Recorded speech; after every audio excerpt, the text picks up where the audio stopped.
Your eyes have always been microphones to your thoughts, and right now they're screaming horrified in my ears. Let me take you back to that time. It was a time just before the sun broke through the horizon. The night, an opaque, seamless fabric with shining crystals. That street was flanked with buildings so high it reduced the sky to an uneven strip. A moment of absolute peace, of absolute silence, you would dare to think of peace. The first thing you hear is the echo of the sound, the warning of what is about to happen. Then the ground shakes beneath you as the men run towards each other, burning away precious anger. The ground shakes like the small trembling of your hands if they were ever lands of their own.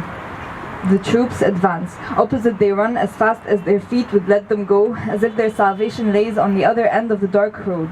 They run forgetting the inevitable impact, the purpose of it all. It seems for a second that they will keep running, passing each other and never stopping to fight.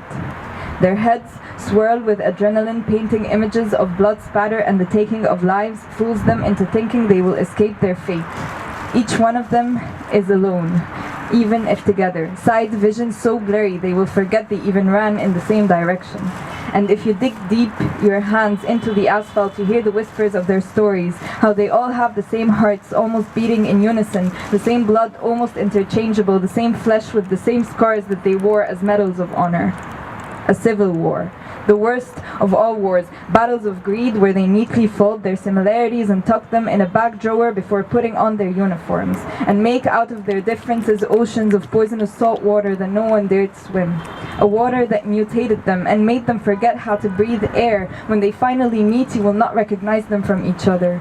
Their movements so in harmony as if coded in their genes, their dances grateful and the killing smooth, the violence an ode of respect to one another. As if they are finally where they belong, as if this is the only way they have learned to start friendships, here, on the battlefield, and in the sacred moments of glory, honor, and barbarism.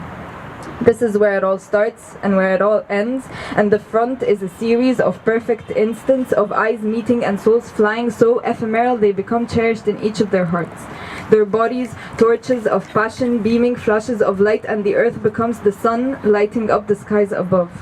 They will stop dancing when their knees claim the ground and rest there. Tomorrow, a long journey awaits them when they start to pretend to love themselves, when they shout their morals so loud it drowns the sorrow of their own hearts. They will be grateful for every drop of blood their body spit to cleanse itself, and they will instead count stories of their hatred.